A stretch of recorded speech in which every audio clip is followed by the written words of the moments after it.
Los tiempos cambian, la verdad no. Buenos días amigos, bienvenidos a La Noticia al Día en La Noticia Perú, el canal digital del diario La Noticia. Yo soy Carlos Rivero y los invito a que nos acompañen en una entrevista con el exministro de Agricultura, Absalón Vázquez. Ingeniero Vázquez, buenos días. Buenos días, mi estimado señor. ¿Cómo está usted? Cuánto gusto.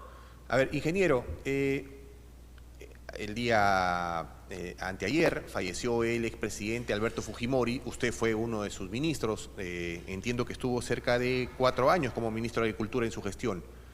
¿Qué recuerdos tiene usted de él? Bueno, mire, es una gran pérdida. Espero que partió al descanso eterno, el mejor presidente de la República que tuvo el país. Y lo más recuerdo es que el legado que deja, pues, las obras tangibles, ¿no? De la paz del país. No se olvidemos que a julio del año 90 estaba controlado las 2/3 partes del territorio nacional, declaradas como zonas de emergencia liberadas del terrorismo.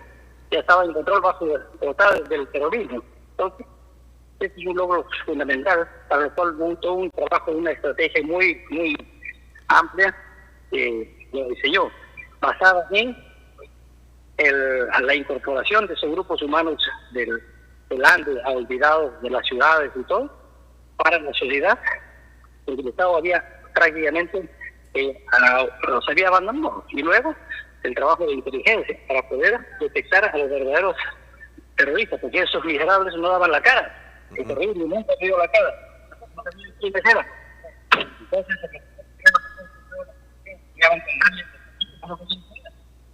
a ver, ingeniero, parece que la ubicación en la que se encuentra no tiene buena señal. No le escuchamos muy bien. Le hago una pregunta. ¿Cómo conoció a usted al expresidente Fujimori? Bueno, yo lo conocí aquí en la universidad, ¿no? Pero no fue mi profesor, pero sí tenía referencias de él, el profesor de matemáticas. Recién cuando él fue rector, yo recién entraba a la universidad, el año 84, 83, 84, y él era rector, y así fue que nos conocimos, ¿no? ¿Cuál cree que es el principal legado que deja el expresidente Fujimori?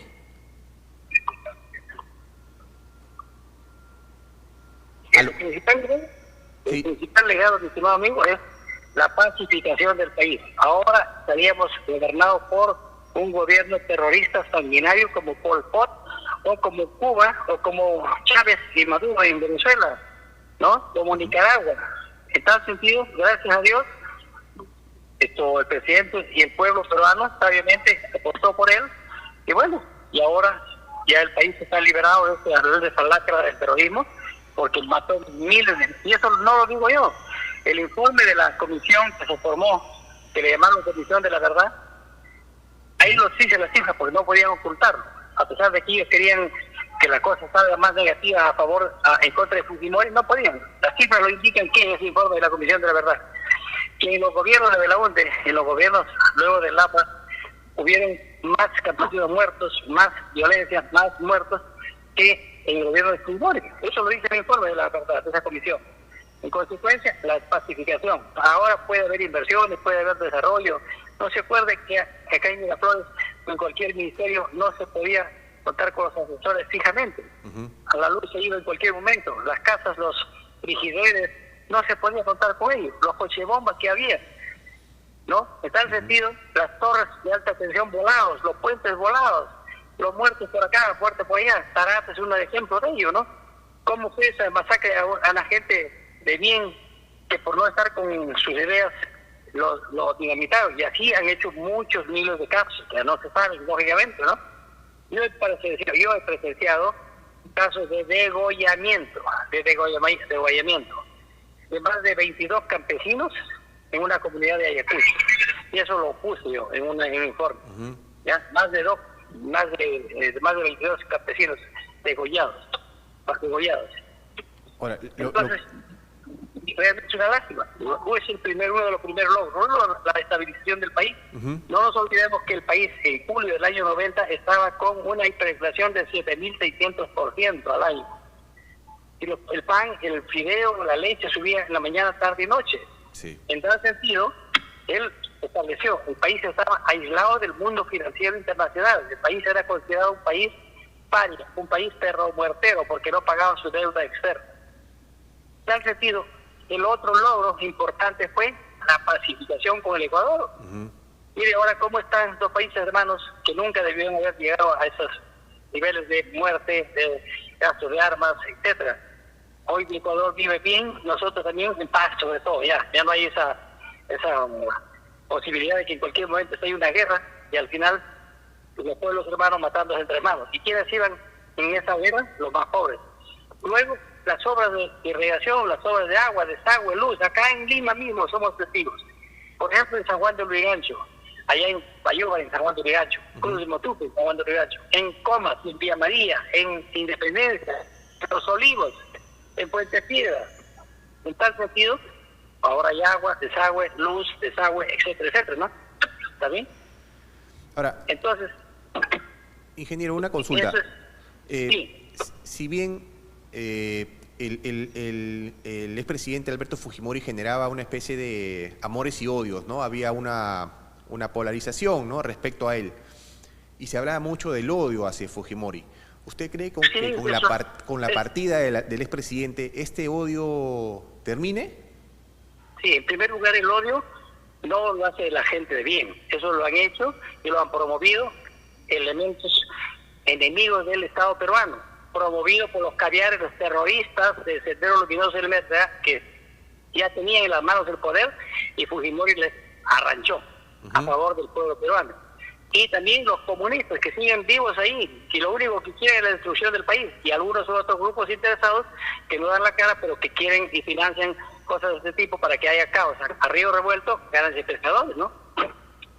Ahora, entonces, no es de la gente de bien, de la gente humilde, de la gente de trabajo, de la clase media o alta, de la gente de bien, no, es promovido por ellos. Y que se han logrado infiltrar, lo sabemos, en las escuelas, en los colegios, ¿no?, y en todo el sistema de justicia. Por ejemplo, el presidente de la Corte Suprema que renunció, el doctor Duberle Rodríguez, que dijo en una entrevista, está en la prensa, yo no lo conozco al doctor, pero sí lo leí, que habían más o menos, él como presidente de la Corte Suprema que dejaba, decía que había más de 900 terroristas infiltrados en el Poder Judicial, en la Administración de Justicia. Si eso lo dice que el Poder Judicial, el Ministerio Público, de hecho, debe haber también, pues. Entonces, eso es lo que pasa, mi estimado amigo. Ellos son los que, por ejemplo, como tienen presos a militares que ya no pueden ni siquiera reinar, y los tienen ahí vegetales ya, totalmente presos, con el cuento de lesa humanidad.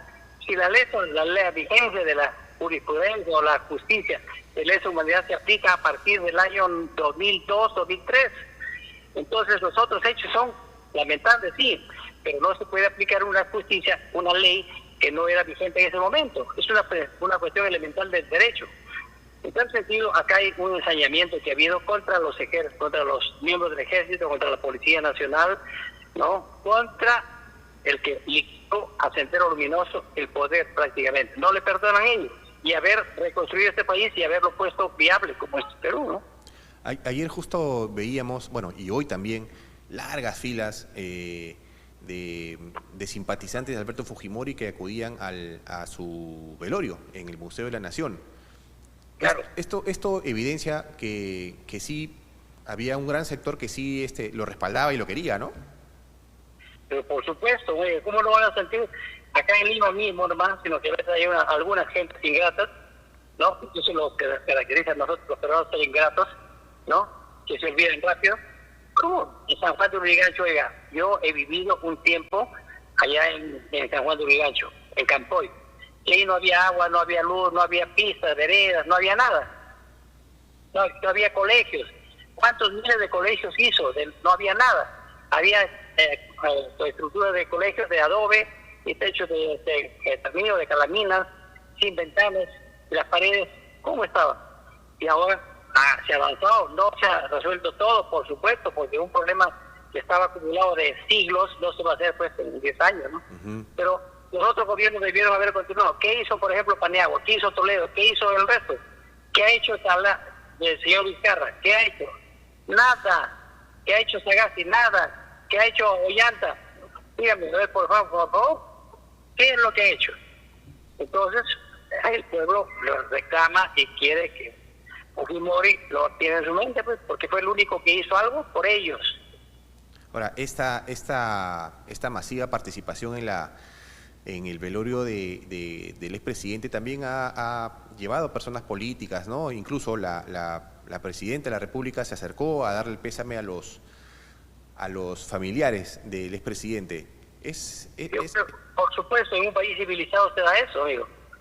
Vemos nosotros en Estados Unidos, hoy el país del primer mundo, como cuando atentaron contra el señor Donald Trump, ¿ya? El presidente Biden sacó al toque su conocimiento, solidarizándose con él y rechazando sus atentados, ¿no? Un país civilizado, lo político es una cosa y lo humano es otra cosa, ¿no? Claro. Ahora, en sentido acá hay el odio. ¿Por qué? Porque han sembrado eso, pues. ¿Quiénes? Los que no quieren al país, quieren el país dividido, destruido. No nos olvidemos nunca de que cómo estaba el país. Mire, la operación Chavín de Guantes. Claro. El ejemplo del mundo, en todas las escuelas de formación militar del mundo, de los países desarrollados, lo ponen como caso el operativo Chavín de Guantes, que sin ningún apoyo externo, porque el presidente no quiso. ¿Y sabe por qué? Porque él dijo, voy a demostrar al mundo que los miembros del Ejército Peruano y la Policía Nacional sí pueden hacer una cosa exitosa. Acuérdense lo que hizo en Rusia, con todo el poder de Putin, hombre de inteligencia y todo. ¿Cuántos muertos ocurrieron en ese teatro donde se metieron los terroristas para recuperar a ellos? Un montón de muertos, ¿no? En Israel mismo y en Colombia, ¿cuántos cuando tomaron el Congreso? ¿Cuántos muertos, no? Entonces, tío, ahí me consta porque yo estaba cerca. Desde el primer día que tomaron la embajada, yo estaba al lado del presidente Fujimori. Y sé exactamente cómo se hizo. No como algunos que ya tratan de distorsionar. ¿Por qué? Porque los terroristas, Serpa y toda esa banda de delincuentes querían chantajear al Estado peruano. Y la Cruz Roja metida, la Cruz Roja de ese entonces, el jefe y su jefe, metidos de cómplices de los terroristas. Bien. Le digo porque yo he escuchado audios de ellos dándole consejo a Serpa. Ahora, ingeniero, si bien la partida del expresidente se da, digamos, en medio de su familia, ¿no? Él estuvo detenido, preso durante varios años, se le indultó y recién pudo salir el año pasado, me parece. Estos últimos meses en familia del expresidente, ¿cómo lo puede haber vivido él? Digamos que podemos decir que él pudo haber o murió en paz. Mire, la prisión, Dios quiera que nunca a usted vaya a pasar un día si quieren una prisión, porque ahí valoran la libertad. Mire, ¿cómo es el pueblo venezolano que ama la libertad? Y esa opresión de estos miserables Maduro y compañías genocidas, ¿ya?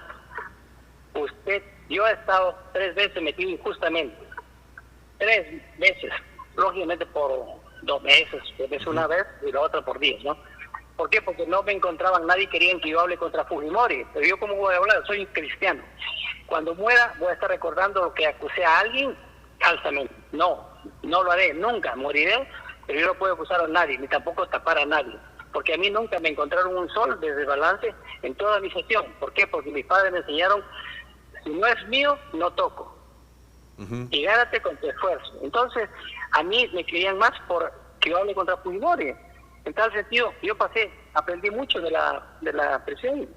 Por eso es que él, un presidente que sacrificó su familia, sacrificó su vida, sábado, domingo, feriado, yo lo he acompañado. Hemos estado trabajando en el campo, en la zona más lejana. Y a veces comer a las 3 de la tarde, almorzar, sin desayuno, con un pan nada más y agua. Dígame. Ya, eso, él sacrificó su vida, sacrificó su familia. ¿Y para qué? Para que después de esta política lo metan a prisión, lo persiguen vilmente, pero esta casa política coludido con los terroristas, definitivamente, ¿no? Los terroristas intelectuales. No se olvide que acá la Corte Penal Internacional, la Corte Interamericana de Derechos Humanos, una corte espuria de la Comisión de Derechos Humanos, una comisión espuria formada por gente ideologizada, no para hacer justicia, sino para vengarse de sus intereses ideológicos. Perú debería haberse hace rato apartado de ellos, lo he dicho muchas veces y lo ratifico. Perú debería apartarse. ¿Por qué Estados Unidos no pertenece a ellos? Pero sí financia. ¿Por qué Rusia no pertenece a ellos? ¿Por qué no pertenece a Canadá? En tal sentido, acá nos han puesto a nosotros que firmemos eso.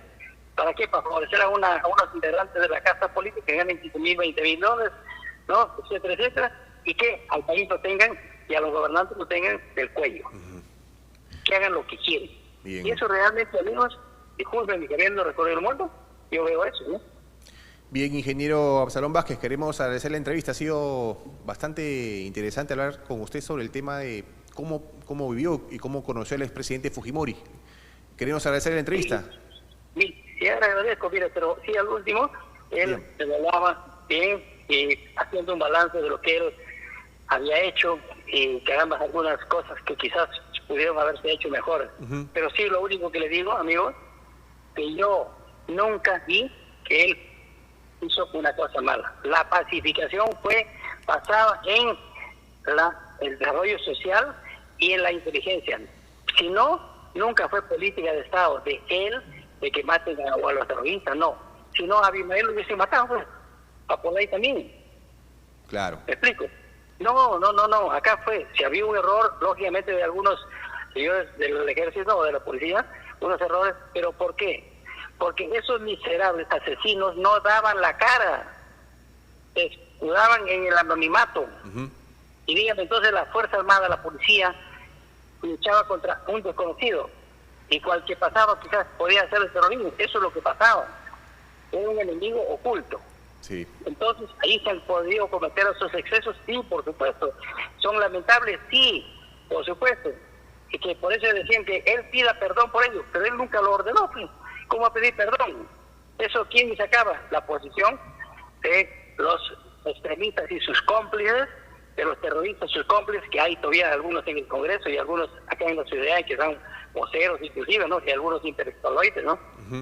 Y los caviares, que los caviares son enemigos del Perú, los chupasangres, los que no saben trabajar, pero sí saben hablar y escribir tonterías, porque no son hombres de bien, no son hombres de trabajo, no son gente de trabajo, los caviares malditos, sí. Bien, ingeniero, gracias por la entrevista, que tenga un buen día. Muchas gracias amigo, gracias. Hasta luego. Bien, amigos, estuvo con nosotros el ex ministro de Agricultura, Absalón Vázquez, ¿no? Él fue una persona bastante cercana al expresidente Alberto Fujimori. Nos ha contado algunos detalles de cómo lo conoció y cómo era la labor, ¿no? y el legado, según su opinión, que deja al país el tema de la pacificación y la estabilización de la economía. Yo los invito a seguir en el canal, que venimos con más entrevistas. Los tiempos cambian, la verdad no.